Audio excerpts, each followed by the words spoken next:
I want to share this very powerful verse, very short, but powerful. All right. It says in Mark chapter 14, Mark chapter 4, verse 14, Mark chapter 4, verse 14. The Bible says the Bible refers to God's word as the seed. Jesus referred God's word as the seed. Just think about it. The seed is the seed of everything that God intends for your life. It comes like if you want vegetables, you have to get the seed or get the ones that have already sprouted. But every living thing comes from a seed.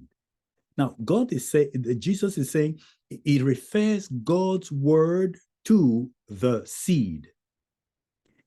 Each seed has life in it.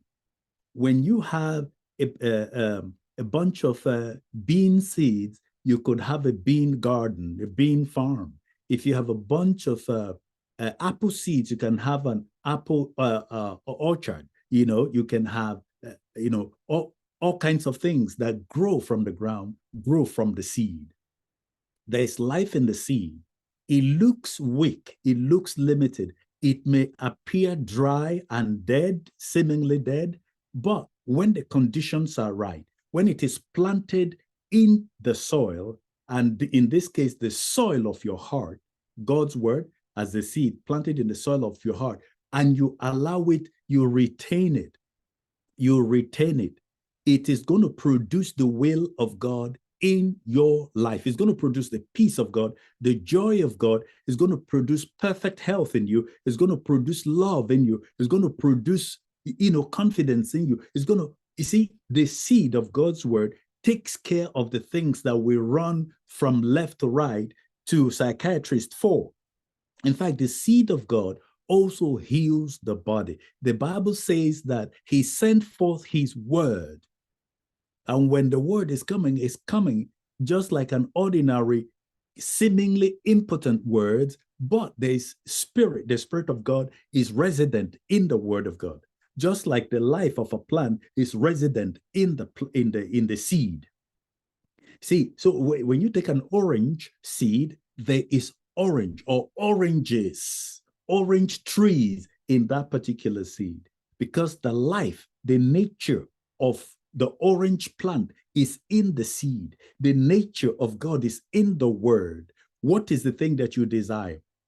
What are your expectations? What are you longing for? Don't push left or push right. Go to the word. Talk with God.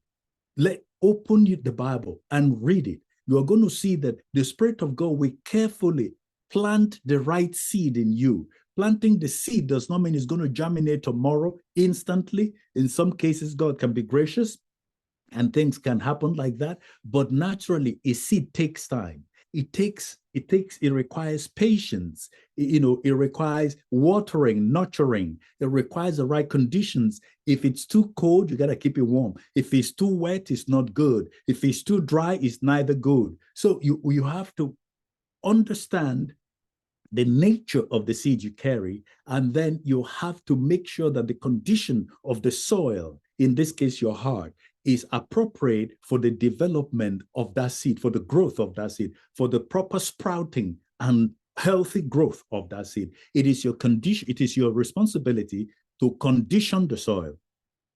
If the condition is right and the seed is not removed and thrown aside, it's not forgotten, but it is held on in the heart, with meditation and confession and thanksgiving, the seed of God's word is going to grow. All right. The Bible says in the book of Proverbs here, Proverbs, if I may just add this verse quickly to you, Proverbs chapter 4. Let's look at it from verse 23. Proverbs chapter 4, verse 23. What does it say? It says, keep thy heart with all diligence. That's the soil of your life.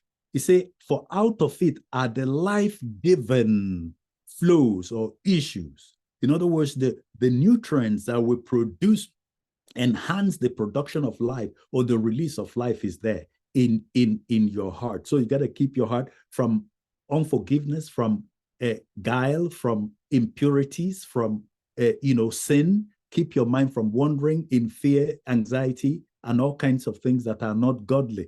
But look at this. Look at it here. Let's see. My son, verse 20. That same chapter, Proverbs chapter 4, verse 20. Say, my son, attend to my words, incline your ears to my saying, don't let them depart from your eyes, because what you picture will take you over. So picture the word. Oh, come on now. Picture the word of God. Picture the word of God becoming the things that God does, the things he has said, the things he has promised you. Focus on the word of God. Don't let them depart from your eyes.